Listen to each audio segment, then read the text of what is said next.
bersama saya Intan Somadina dan Saya Dr. Vito Damai. Intan, aduh, tadi itu tahu nggak Nauru Island tuh sebenarnya sebelumnya? belum Tahu tahu. ya, baru dengar kali ini dengar berarti ya. tadi. Sayang banget tadi ya. Katanya dia tuh banyak makanan yang harusnya sehat karena dia Ya. harusnya makan ikan, buah-buahan, sayur-sayuran. Tapi sekarang sayangnya mereka malah bergeser jadi makan makanan cepat saji yang kurang Iya, sehat. aduh sayang banget Pada ya dok ya. gemuk-gemuk tuh jadi orangnya. Tadi gede banget orangnya, besar Beda banget. deh sama Intan yang makannya sehat-sehat terus ya. Harus dong dok, kayak yang di depan aku nih. Ini Oh. makanan kesukaan aku salah satu. Kayak aku nggak ada yang nggak aku suka ya. Oh ya kayaknya semuanya suka ya. Apa jangan-jangan emang ini semua dipilih kesukaan Intan semua? Iya jangan-jangan tahu Ngomong-ngomong aja. Intan, aku mau tanya nih. Ini tomat termasuk buah atau sayur? Ayo. Ayo apa ya dok? Nah ini tuh tentang apa ya? Nah, Buah saya apa boleh sayur? kasih bantuan deh, mau nanya siapa abis ini, boleh. Nah, tapi sebelum tanyanya itu deh. kita akan lihat tayangan berikut ini ya.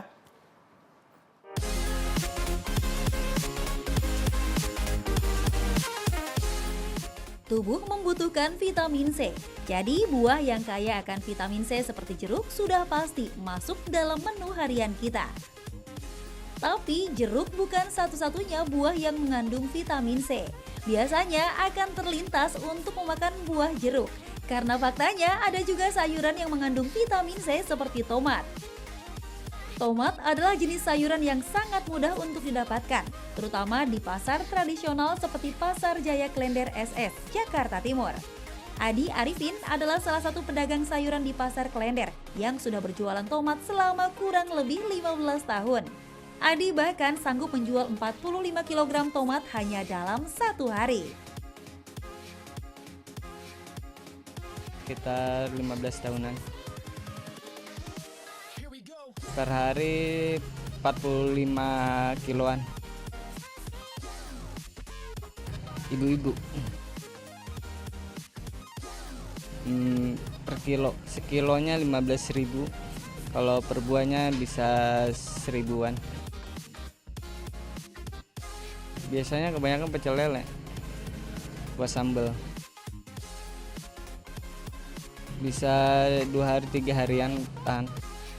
Selain murah, buah yang identik dengan warna merah ini sejatinya termasuk dalam sayuran yang cukup tahan lama. Akibatnya tomat sering diolah menjadi aneka bahan pelengkap makanan seperti sambal. Sambal yang menggunakan bahan baku tomat biasanya banyak digunakan oleh pedagang makanan kaki lima seperti pedagang pecel lele dan ayam.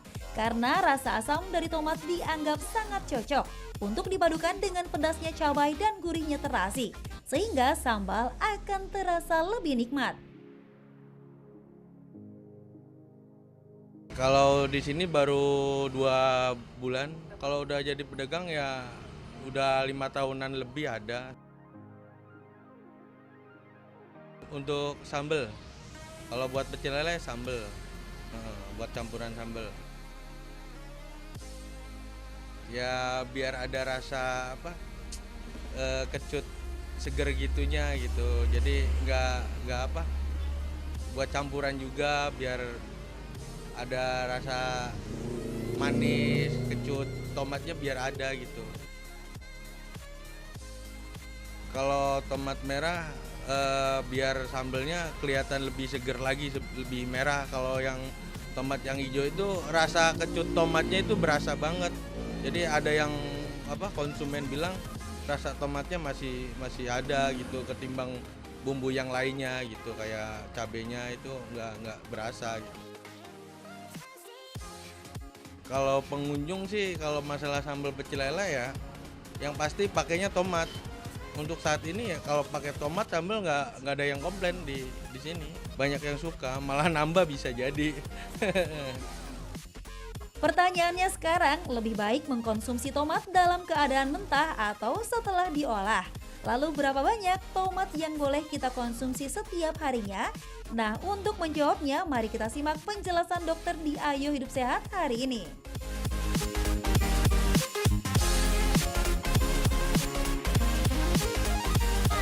Wah banyak banget ya olahan tomat ya.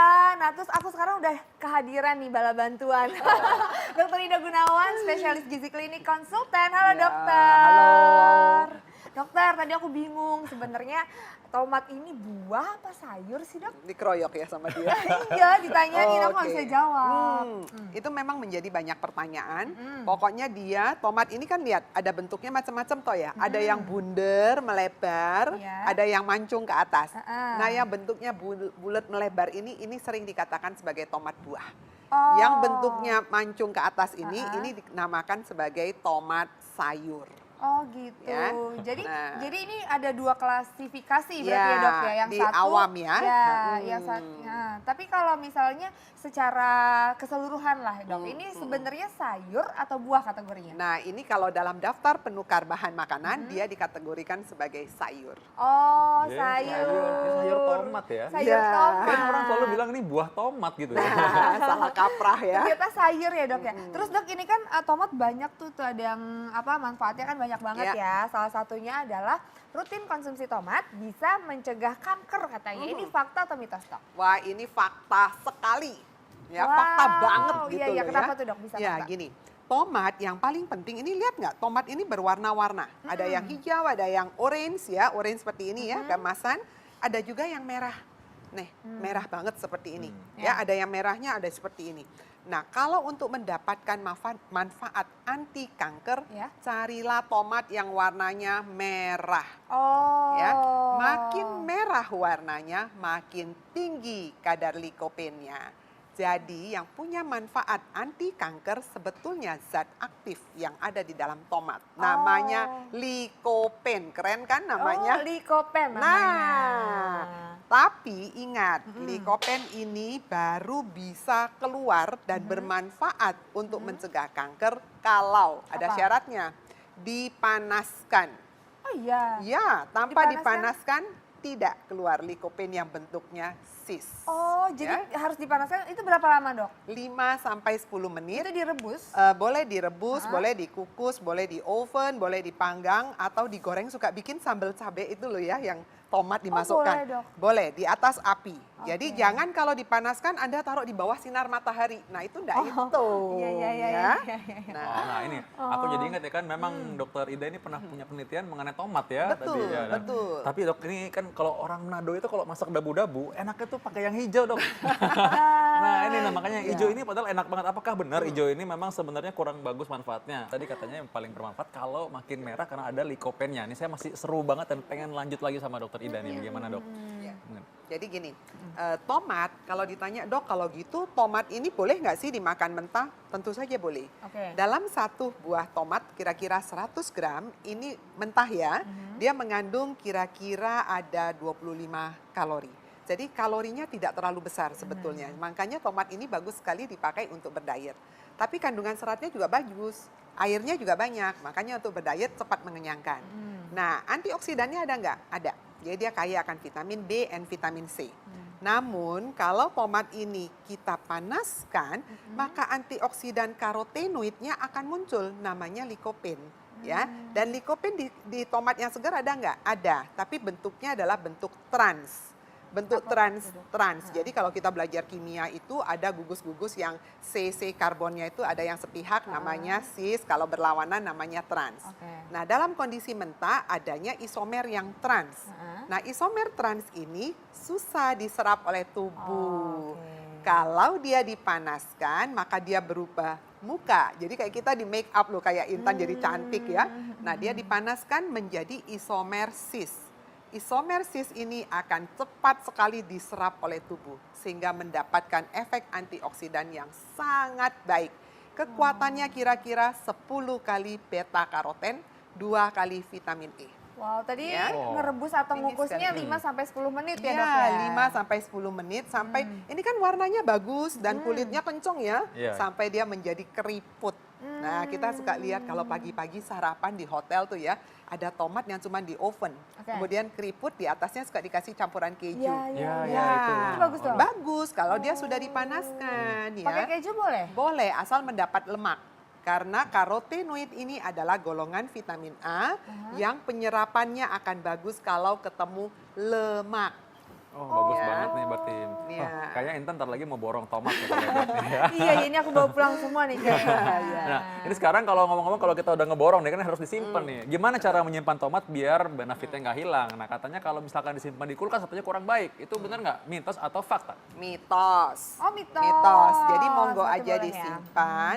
Asal kalau nyimpen tomat nih kita suka sekali, oh supaya dia nggak terekspos dengan terlalu dingin, ditutupin pakai kertas koran. Oh iya, iya, Nah, benar, suka iya. kan nyimpen Heeh, sayuran iya. bagus Iya, pakai. iya. Nah, itu yang nggak boleh. Oh, gitu. Karena kertas koran kan ada tintanya. Oh, Nah, tinta-tinta gitu. itu yang tidak baik. Apalagi iya. kalau kita sering sekali pagi-pagi buru-buru cuma dilap terus makan berat. Nah, itu yang nggak oke ya. Jadi harusnya cuci dulu sebenarnya nggak Cuci apa-apa. dulu, Ya. bersih, kemudian masukkan ke kulkas. Kan ada bagian yang nyimpen daging, nyimpen sayur dengan Ya. suhunya masing-masing. Masukkan di sana. Nah, besok pagi monggo dimasak, nggak masalah. Nah dok, tadi kan kata dokter ini bisa berarti ya kita makan langsung aja Boleh, nih. boleh. Ini katanya tapi ada yang bilang kalau kulit tomat nggak boleh dikonsumsi. Ini fakta atau mitos dok? Ya mitos. Oh mitos. Nah, kenapa kulit tomat ini kaya akan serat?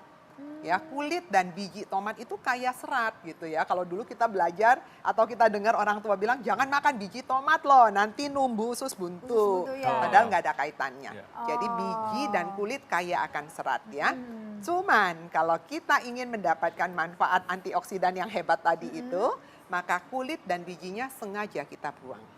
Ya, jangan dibarengin. Kenapa? Karena dia sifatnya adalah bersaing pada waktu diserap oleh tubuh.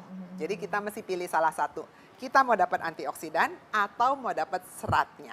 Boleh ganti-ganti nggak sih makannya? Misalnya hari ini makan yang sarinya, besok makan pakai kulitnya gitu. Oh misalnya. boleh saja. Jadi misalnya gini, lycopene ini satu hari kalau mendapatkan efek anti cancer ya, satu hari 350 gram atau kira-kira 3 butir. Nah, ini diminumnya kapan? Habis makan siang. Habis makan Nah, siang. misalnya paginya saya kepengen makan tomat aja lalapan, boleh dok? Boleh, gitu ya. Tapi alangkah bagusnya kalau kita bervariasi. Setiap hari Nah, makan. variasi. Jadi misalnya pagi saya jangan tomat lagi, kan siang udah dapat lycopene. Ya, Jadi pagi saya ambil dari buah yang lain. Nanti siang saya dapat dari tomat yang dikukus. Nanti malam saya dapat dari buah atau sayuran lainnya. Wah. Wah, Ya. oke terima kasih dokter Ida. Memang kita kalau makan itu memang harusnya bervariasi. Jadi kalau diet yang itu aja terus makannya, apalagi makan buah tertentu itu kayaknya sih kurang baik sebenarnya. Nah dok, saya jadi suka makan tomat nih kalau lihat dari hasilnya ini katanya bagus banget untuk kesehatannya Intan ya. Khasiatnya. Terus Khasiatnya. dokter kalau selain makan tomat, aku tuh suka makan yang enak-enak. Gitu, dia tapi tahu nggak Intan kalau makan enak itu mana yang nggak sehat, yang mana yang sehat untuk dimakan. Yang penting enak sih. Tapi harus tahu, kita ada segmen tahukah Anda setelah ini.